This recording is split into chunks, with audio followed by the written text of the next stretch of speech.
The first speaker, Marian Goodell, she's the CEO of Burning Man. I bet that most people here know what Burning Man is. Does anyone not know what Burning Man is? How many of you have been to Burning Man? That's it? How many of you have been to Burning Man? I'm embarrassed to say that. I feel like I've seen a lot of people here that I have an image of you in costumes, but maybe it's just my imagination is running.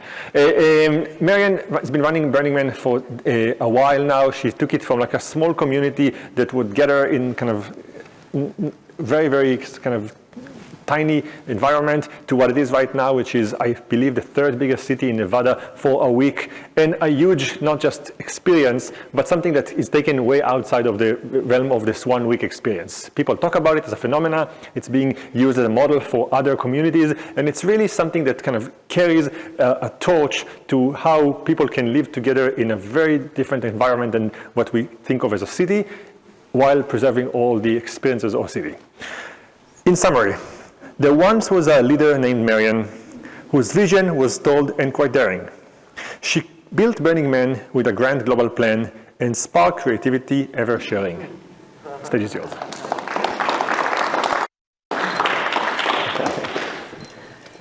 Nice limerick. I think, there we go. So, I'm going to just tell you just a little bit about Burning Man, and then I think the question that would be interesting is to talk a little bit about what you see as how Burning Man, provokes your thoughts around complexity. And I have some thoughts, but I certainly, according to your format, would love to hear what you think, and then maybe we'll have a little bit of a dialogue.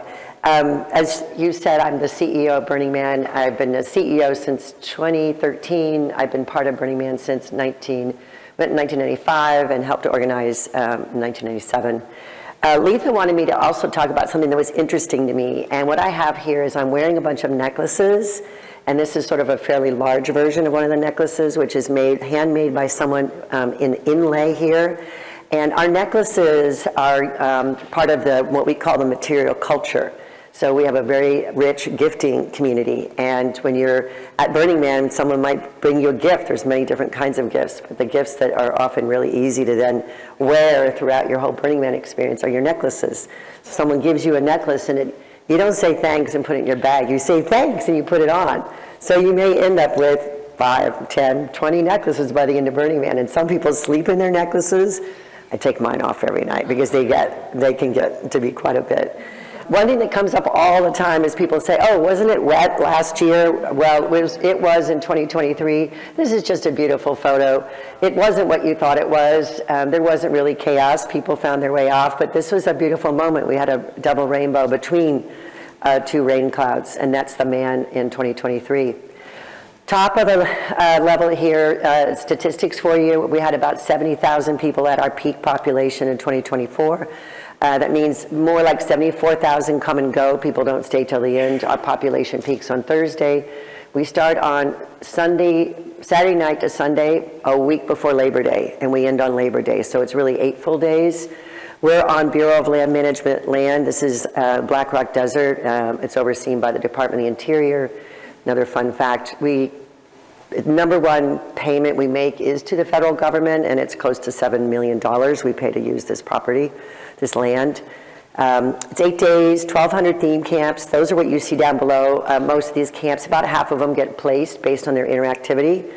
Art projects, mutant vehicles. You can't drive your car unless your car has been approved as a design feature, and then you can move it around. Nighttime you have to be lit. Daytime you have to have the proper look, so you can't see that it looks like a car. 1,700 porta potties. Everybody wants to know, what does the ticket provide you? Well, definitely provides you porta potties. After that, the participants bring everything in. We only have ice for sale. There's no food that we sell. So everybody brings their own food, and in some cases, some camps, their gift might be giving something away, things like snow cones, falafel, things that are sort of fairly easy for a camp to make. There is a health department from the state that comes and approves, so it's not filled with food. You can't really, well, you could. Some burners say that you could spend the whole time figuring out where the food is. I don't recommend it. And 0 trash cans. That's one of the features people find the most amazing. Of course, I don't love talking on an airplane, but if you end up having a conversation with me and someone says, well, what's special about Burning Man? The thing that gets people thinking is there are no trash cans. So that's part of our culture, is motivating the culture. There's nobody picking up trash until the very end, and we expect everybody to do that work together. So who goes to Burning Man? Well, 12% are over the age of 50. That ranges, it's usually 15 to 18 to 12%, it's the lowest it's been recently. Median age is 36. Over 1,000 children. We know the number of children because the parents can opt into having an RFID bracelet on the kids. We don't have the regular, participants don't have RFID, but the folks with children can do that. Just slightly more female than male by a hair. It actually used to be slightly more male than female, so there's a trend. And 80% are located within the US. Of that 80%, about half are West Coast, California, Nevada, Oregon, Washington. But we usually have almost all 50 states attending. And of the international, I think we had about 50 different countries this year. We can tell by the ticket purchases. Countries like Malta and Morocco, of course, a lot of Europe and South America and Asia. And this is a map of where we have active burners. So when people leave Burning Man, this experience of being without commerce and connected with other people and building art together and playing for 8 days starts this feeling inside of yourself that makes you want to keep doing that. And the organization then facilitates that through the local. So if somebody wanted to do an event or do a gathering, they would first see whether there's something happening in their area, and they might contact us and say, hey, I'd like to make a Burning Man happen in Morocco. And we would qualify them as to whether they have the leadership skills and ask them to stay in touch with us. We'd give them an email address, morocco@burningman.org. They start a Facebook page. All of these dots are actually areas where there are events. And so that usually directly relates to the number of people in the community. And last year, 2023, we had 94,000 people that attended related events. And that was more than the number of people that went to Black Rock City in Nevada in 2023, which we were pretty excited about. So last night someone asked me, well, how do you do this? And I added this slide yesterday because I realized that I was doing my little top level bit, but I forgot the part that really is some of the secret sauce. We have 10 principles. I don't have all of the dialogue of the 10 principles here. You can look them up fairly easily on the internet. Each one has about 2 or 3 sentences. They're not long. Radical inclusion, gifting, decommodification, self-reliance, radical self-expression, communal effort, civic responsibility, leave no trace, participation, and immediacy. And these are all really celebrating the individual and their participation also in the context of the community. And I think it's at this point that I would love to open up the questions to see how you guys can imagine Burning Man fits around complex systems, innovation. What do you see? Yes. So I was there for Mudburn. Oh, thank you. I was there for Mudburn, as we lovingly referred to 2023, and it made me very interested in what happens when there's a natural disaster. This one was not at all like a natural disaster. It was like play acting. We had enough, food and water for days and enough drugs for days, so we were all set. But I was very interested in power grid technologies, and also what's happening right now in Asheville. And there's a lot of people here who work in that kind of stuff, bringing solar panels to remote villages.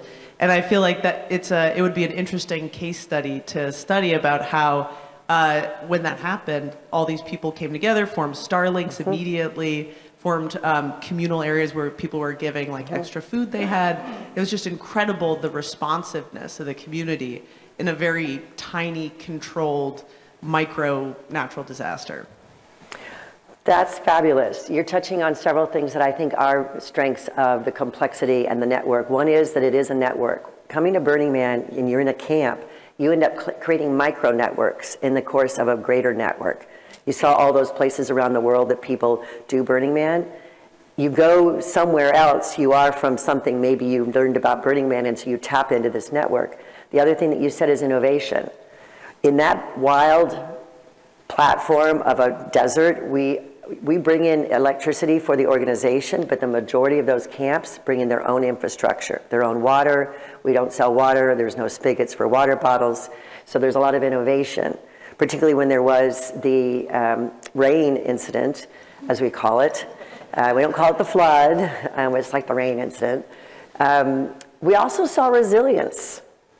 Something that Burning Man community has really amplified is the capacity for resilience. The first time we really saw it come to the surface was actually Hurricane Katrina. And burners left and went to Louisiana and Mississippi, and they started working together without already knowing each other, because their desire to activate in that kind of environment, because they were already adapted to being in the desert, and that their sense of confidence and resilience towards that kind of situation made them leaders in the 2 different projects they did in Katrina. So that's why when the rain happened and we were asked by the government to evacuate, my answer was, are you kidding? It's not over yet. Because we knew that people were going to activate, and they were going to create innovation in their camps. That meant figuring out whether your fridge was going to die, whether you had enough gas to have the electricity keep going. What were your neighbors? What was their situation? Reaching out across the street to people whose tents were flooded and say, wait, we have extra rooms in our RVs. This is really what happened at Burning Man. There was not a lot of fear, a little bit of fear and panic, but there was mostly just like, well, we got this. We're here. All we can't do is drive a vehicle across that big puddle you saw. Thank you. Resilience, network, innovation. Yep. I was going to say the success of the whole is dependent on the individual subcomponents, which directly applies to innovation and new technologies, especially. Yes. Yes. Yeah, absolutely. So we have about 1.5 million in art grants. And when we do make a grant towards an art project, we actually look for projects that are not really solo projects. In some cases, we might make a contribution for a solo project, but primarily we are looking for projects that actually work in collectives or groups. And sometimes the artist or the group has no idea how big the project is, but the only way it's going to get done is through the collective. So the individual, we celebrate the individual. This is not all, I'm in an organization that's not consensus-based. People look at me and they're like, you gotta stop the consensus-based. It's not consensus-based. It's a collaborative environment. Sometimes you get to the end of a collaboration and the artist, who's the designer, says, okay, we got here. But most of the projects you see at Burning Man are not solo, whether it's the camp, whether it's the man, whether it's even my leadership. Is the individual is still leans in towards helping the collective, and that's where the innovation's coming from. Thank you. Would you expound upon that, the idea? Yeah, would you expound upon that a bit, which is that it is collaborative and yet the individual stays in a leadership or a singular role as well? Because I think that's a fascinating tension that you've described. Yeah, I think it's a very interesting tension that we are still spending a lot of time as part of the culture inside the organization and outside the organization. So there's a group. I just got an email yesterday from a group that had fired their leader. And we're really startled because we really would prefer that they have worked with a mediator first and collaborated in order to see whether they could reach the solution. So the board had the authority to fire their CEO of their event, but we're really disappointed that they didn't engage in at least a collaborative process to try to hear each other. So that's kind of part of it. We don't see that you should skip right to the end. I was raised in a fairly dogmatic family where my father was like, we're leaving for church right now, right? So you need to get in the car and leave for church. What I learned through Burning Man very early on, because it's also very volunteer-based, I consider the entire event volunteer. People in the organization often want to publicize how many volunteers do we have. And what I'm really fond of saying is we have 80,000 volunteers, we have 70,000 volunteers. And because it's volunteer and because you're participating, you're going to get to a better solution if you find out what's that distance between where you want to go even as a leader and where, if you're going to take a lot with you, what is the path that sometimes it has to be faster, higher risk decisions, but sometimes it's really worth your time to take a couple of extra steps to get there, because we feel the community is an important part of it. But I am not one way off here on super duper end of consensus, and we don't really encourage that even at all. Collaboration with leadership modes. Hi. Hi, thanks. I recently heard about Burning Man from Chip Conley. Yes. Never heard of it before. I love these principles, but society today seems very far away from this. So do you have examples of sustained behavior around these principles after people leave? The Katrina example is a good one, but that's situational. That's my evidence. 25 years the network has been growing. It started out of Austin, Texas. The first event was 25 years ago, and some of the more recent events are like Argentina. You can see there have been events in Ukraine and in Russia, Australia, Japan, and these are done by the local community. We have the 10 principles as the basis of what they need to follow. So that means they can't sell anything. That means they have to actually be all ages, and they can't have trash cans. I mean, the rest of the principles are there. And so the evidence is what's happening. South Africa is 9,000 people. The Israel event, which would have happened last year and or this year, but hasn't, used to be 9,000 also. So they're building these on their own. They're figuring out leadership. That's part of the, you know, the perception of the complexity is that these are really complex environments, really, and the organization's simply trying to set up a model for people to engage, and the principles are the only piece that we feel are ours. And they came from reality. Let me just tell you this. In 2004, as this network was starting, Austin was contacting us, New York was contacting us. People were like, we want to do Burning Man. Give us some guidelines. Why do we not sell anything? Why do we not have trash cans? And so what Larry did, who was our founder, is he went and thought about what is the evidence we've seen over time? What are the actual things that are happening that are creating successful engagement? So we were more than 10 years into this when he just wrote down, we just kind of wrote down, like, what makes engagement happen? Radical self-reliance is super important because that means you're bringing everything you need to survive. That's your job. There's no mass, organization here making sure that there's something for sale that you might forget. There's no fuel. Well, there's fuel, but it's off on the edge. But there's no trash cans. So by bringing people into this environment, even before these were written, the aspect by which humans will engage with one another and look out for one another came up naturally. So we just codified these and wrote them down, what was happening.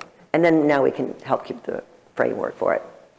Back there and then up here. So building on this question of sustainability, I'm wondering if you've ever taken these principles and mapped them onto Eleanor Ostrom's notions of how you govern a commons for long-term sustainability, to see what you might be able to extract from that. I love that suggestion. Thank you. I have not. Oh, it's great. Hi, could you go into some of the leadership modes that you mentioned? Which part? Just, are there 5 leadership modes and what might they look like, or is? Oh gosh, I think that's my buzzer. I would say that we don't, at this point, have a framework that is ours related to the leadership modes. It's a little more organic that we're narrowing in on.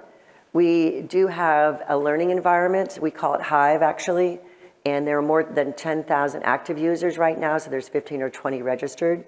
So theme camp, art, leaders can go in and either leave content or work together as groups. So one group that self-organized was around sustainability. So the leaders of the camps that were doing really well, they wanted to create a collective together. So using our platform, they found one another. But we internally use something we call meta decision making, and that's you have a group that are trying to make a decision. There's still one person that's responsible for either taking the decision away immediately or letting the group talk and complete it.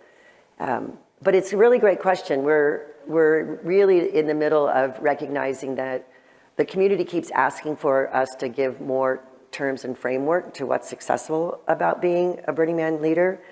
And it has a lot to do with how you show up and how you engage. I think in terms of complexity, Yeah. having modes of leadership that sort of shift and emerge, given the situation, could be really interesting. Well, I will show you my last two slides here. And they're just things that sort of came up. I was having a moment with Aletha about, I'm going to talk about complexity. And she's like, just put it out there. And I realized even last night as I was thinking about this, I was like, oh wait, it's all right in front of my head. I've just never really looked at it this way. And it's been already touched on what you gave me the feedback on. Participation and agency, that's the individuals, then how they want to show up. You give them agency, they will opt in, and that's part of the leadership. Cultural evolution and innovation, that's been touched on here, to create an environment where there's experimentation. Again, leadership shows up. People want to do something, and the organization doesn't want to overrule it. Complexity and emergence, the science, chaos theory. You can look at the way Burning Man is happening. We deliberately let go on things sometimes. And again, we learn also by the experiences that come up from that. Oh, there's the other one. Self-organization and emergence. Again, I just mentioned that. The individual has a right to make a camp, make an art piece. Resilience and adaptation, that's what we talked about in the very beginning. I knew that people there were adapted to resilience. And then the last one is networks and interconnectedness. You emphasize art and creative self-expression. That makes it super easy for people to show up and take leadership. So those are a couple of my little things, you guys, and thank you so much.